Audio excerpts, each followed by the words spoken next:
Hey everyone, this is Selena here, and I am trying this live thing out. So please, first off, I apologize if there's any sort of technical glitches because I'm kind of new to all this StreamYard live thing. Today, I want to talk a little bit about mitochondrial health. So, I've been talking to a lot of clients lately who are coming in where they thought they were doing pretty well, but then the last couple of years, all of a sudden, they're really noticing some problems.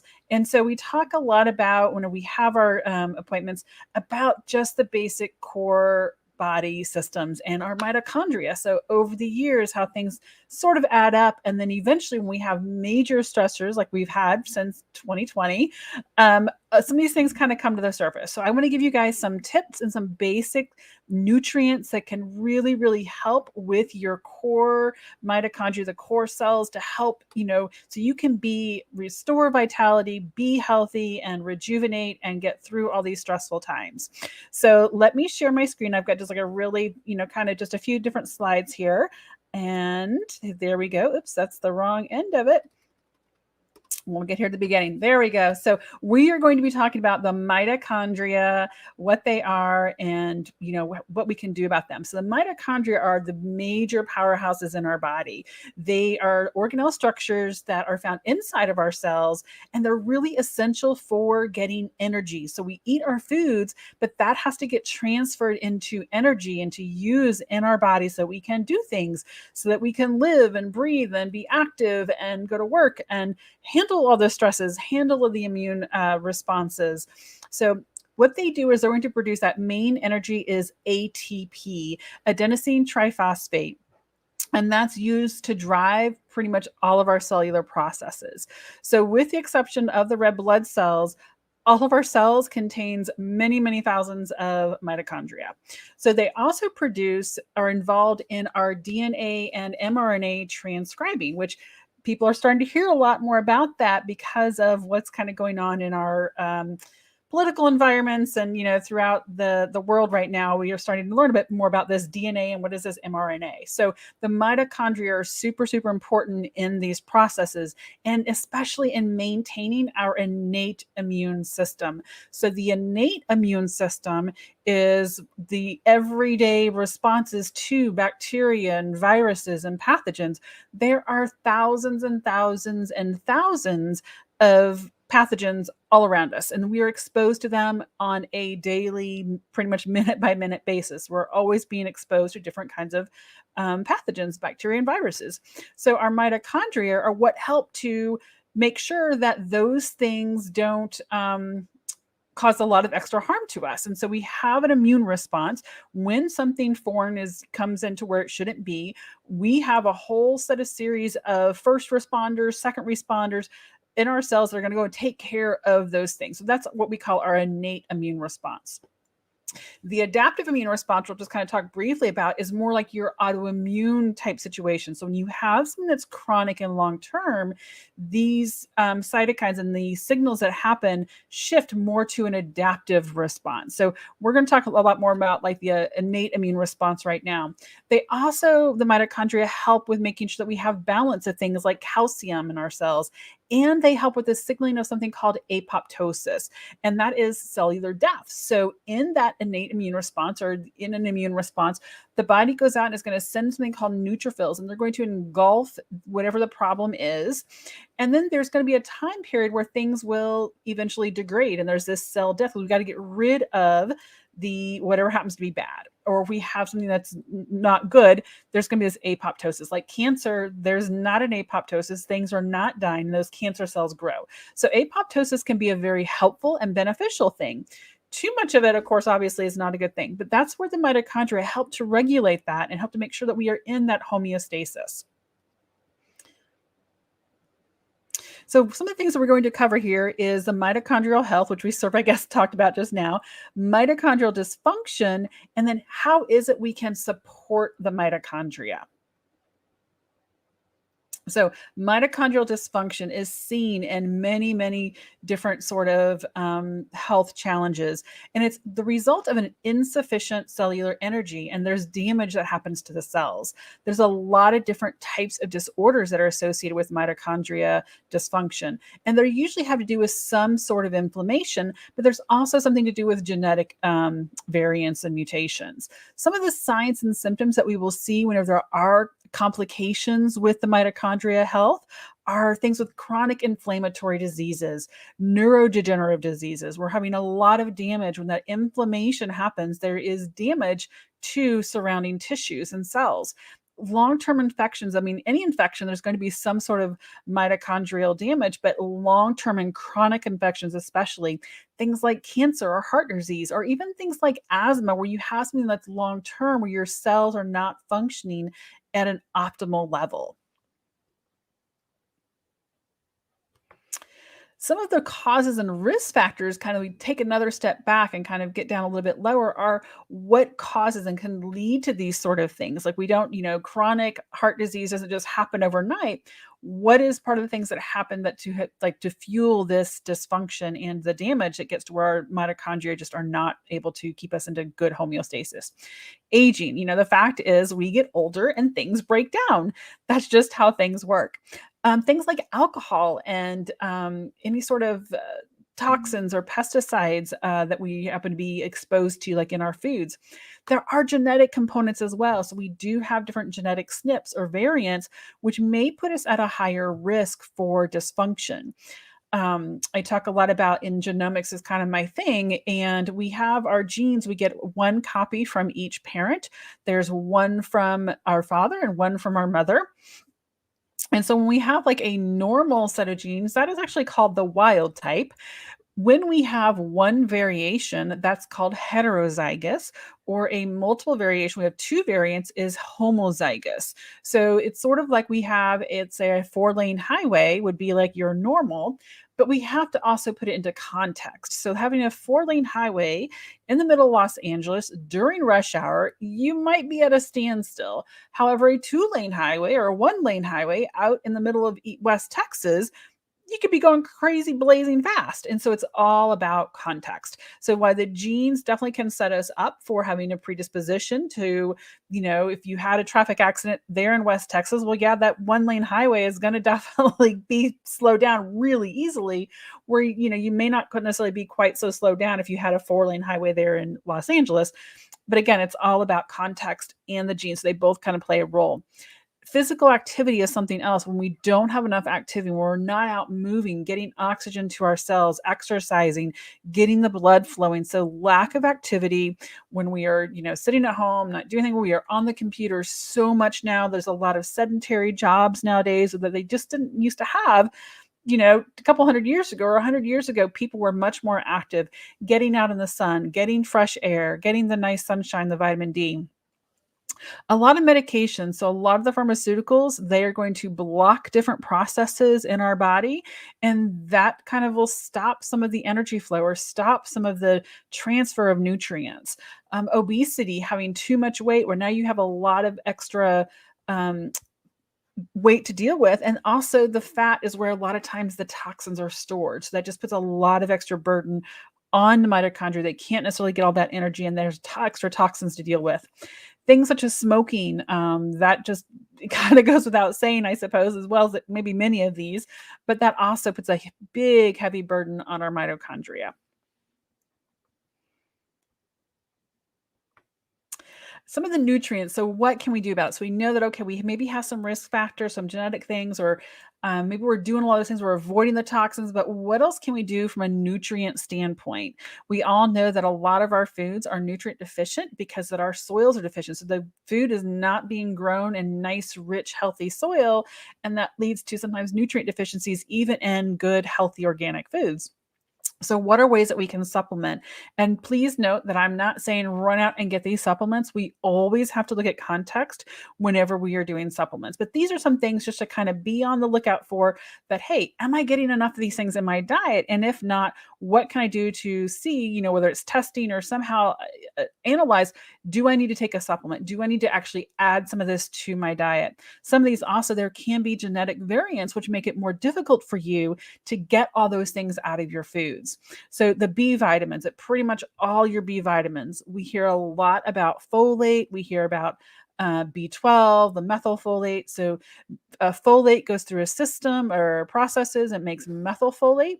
And then vitamin B12 is also gets converted to methyl B12. Methylfolate and methyl B12 will combine together with zinc as well as homocysteine, and those kind of keep those two cycles moving. But the most important thing is they make something called SAM, or make methionine, which then makes SAMe.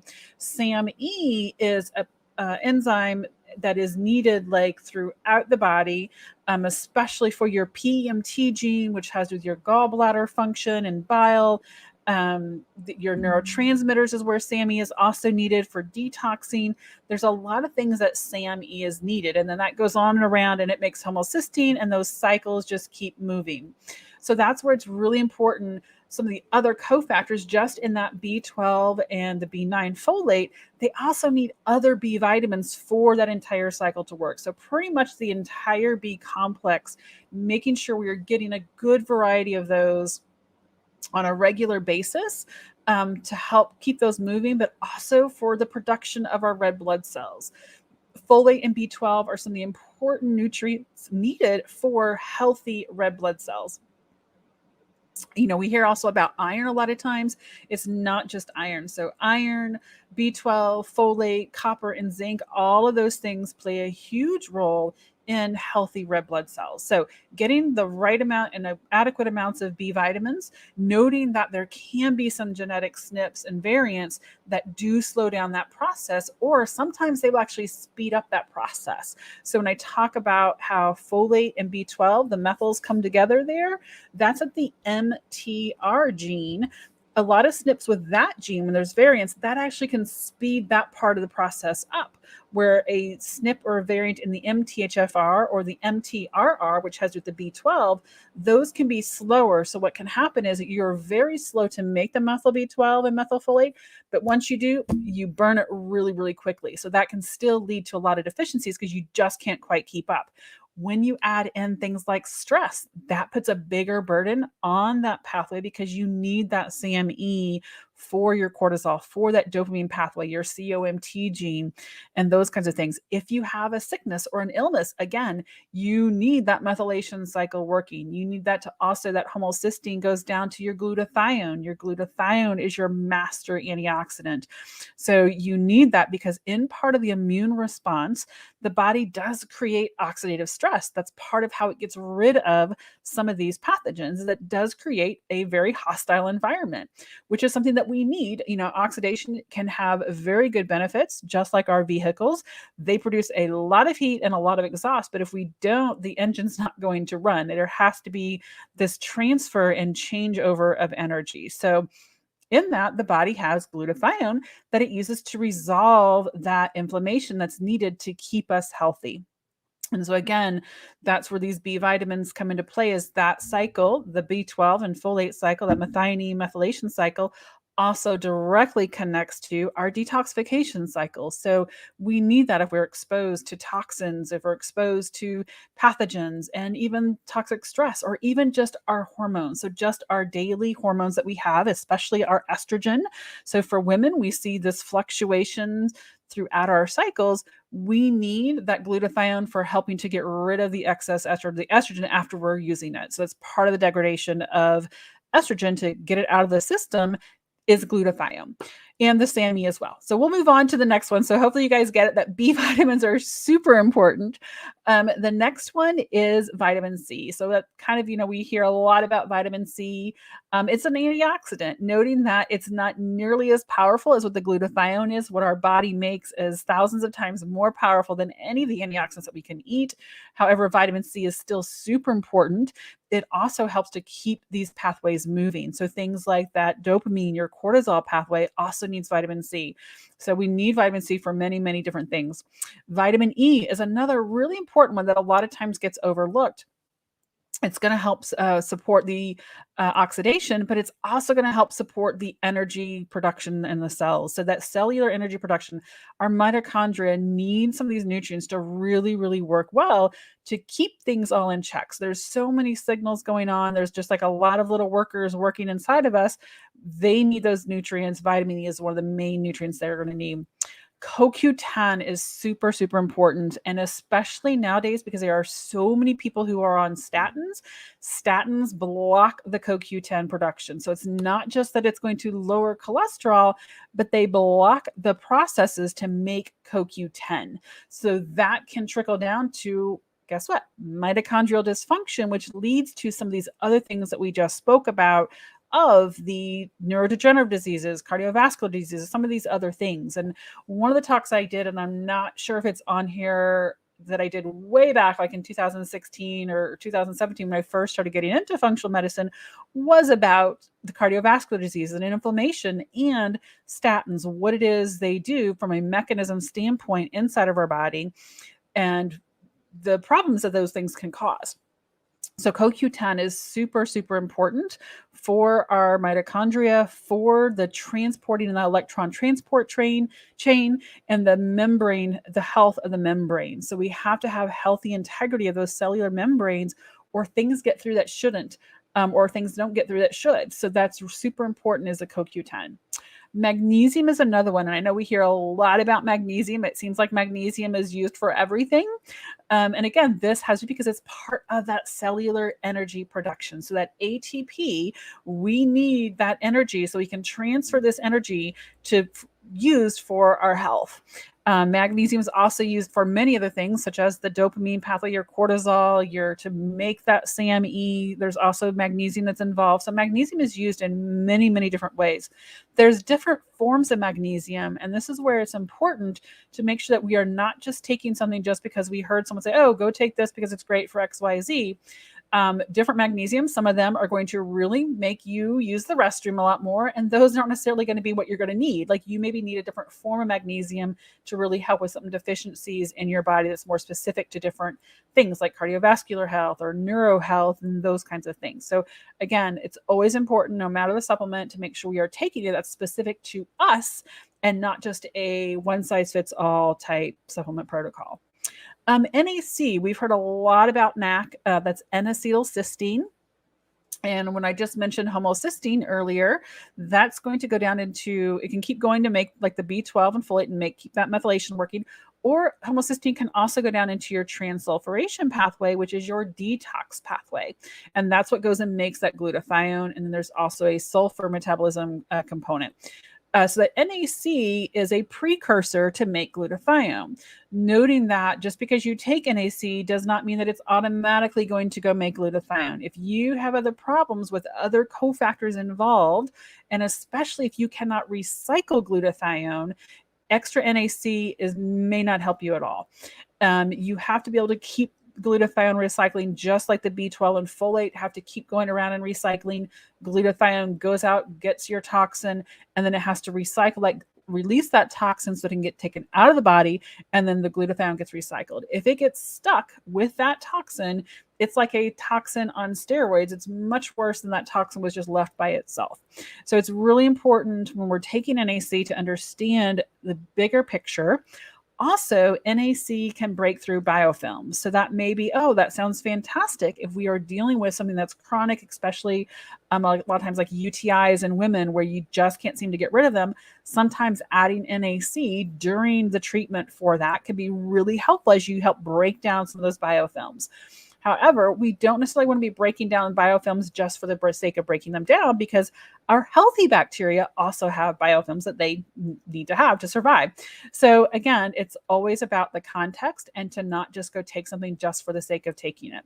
We're not necessarily going to boost our immune system by loading up on these things, because now our body has to process them, and it may or may not be what they are needing at that time. That may not be the deficiency. And when we take those things, noting that there's going to be other cofactors involved for those biochemical processes to work. It's not just simple take NAC and poof, it turns into glutathione. There are other steps involved. There's other things that are involved, and other nutrients that are needed at each step from converting that NAC down to glutathione. Omega-3s. We hear a lot about omega-3s and the omega-6 imbalances, and how omega-6s can be very inflammatory.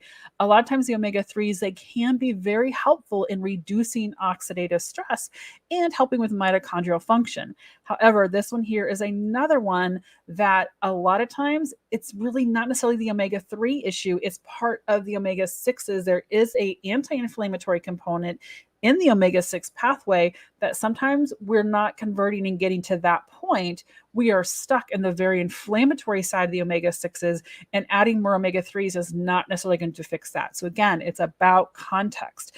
And all of these things is part of the reason why I'm a really strong advocate for looking and testing. Let's see what's going on with your nutrients. Let's see what we can find out with some of your nutrient profiles, with some of your blood work.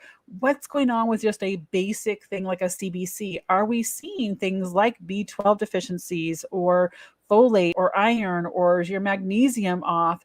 We've seen a lot of inflammation, or is there something going on maybe with your CBC and like your neutrophils and lymphocytes? Those ratios are off.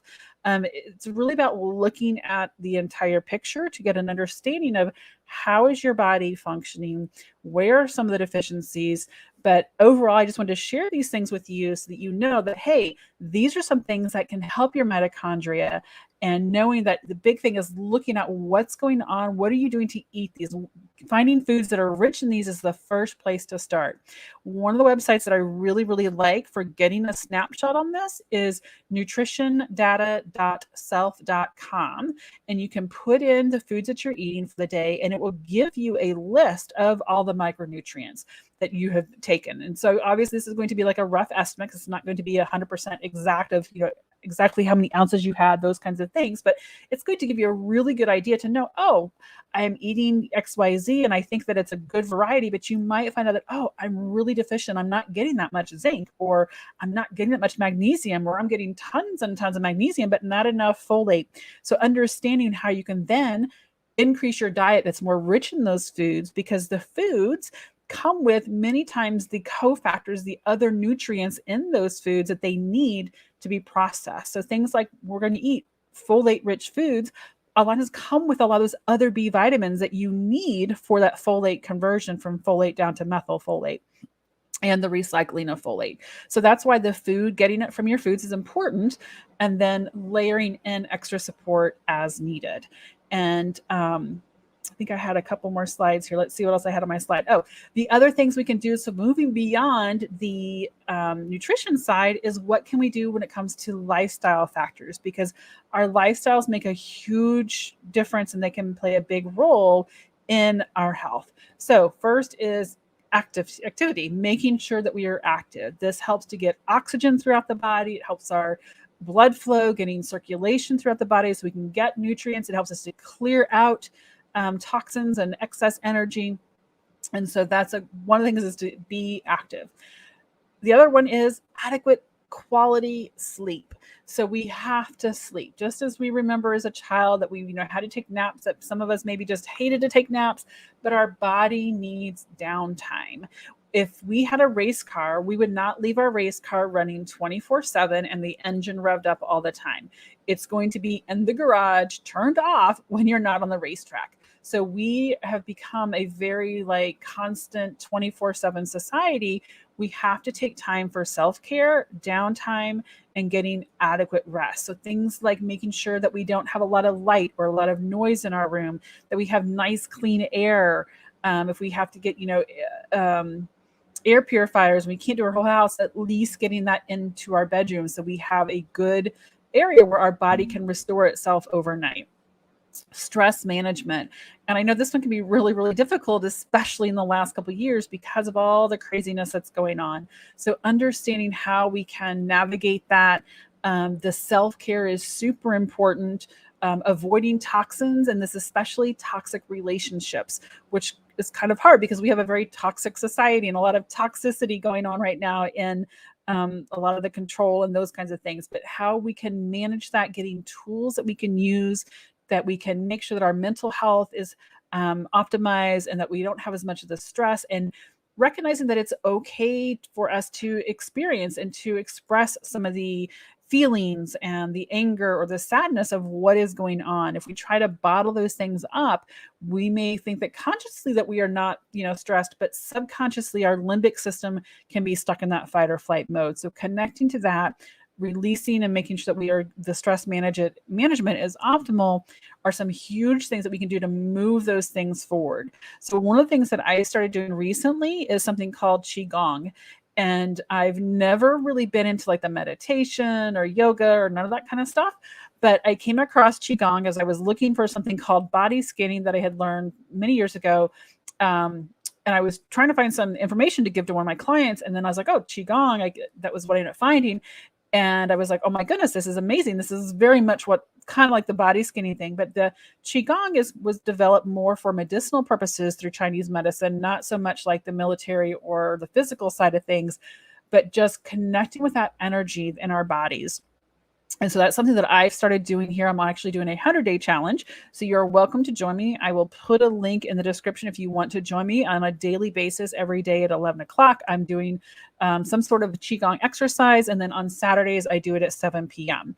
So that's been just one of those things for me to just help with that, bringing in the peace, releasing energy that I no longer need, the excess energy in my body, seeing how that's actually helped me to heal in different areas has absolutely been profound. So those are some great tools that I hope you guys will help you guys. If you have any questions, you are always welcome to reach out to me. I love to talk with others who are looking to be empowered or searching for ways to take charge of their health, because that's kind of my whole purpose, is redefining health care. So we have to become clear on what the challenges are, clear and getting clarity on what all is actually going on, and then action steps. What can we actually do to change the course? But we need resources for understanding that, and that leaves us all empowered. So that's what my goal and mission is. And if you want to learn more, you're welcome to go to my website, and there I do have free consultations, as well as my resource page has lots and lots of free information.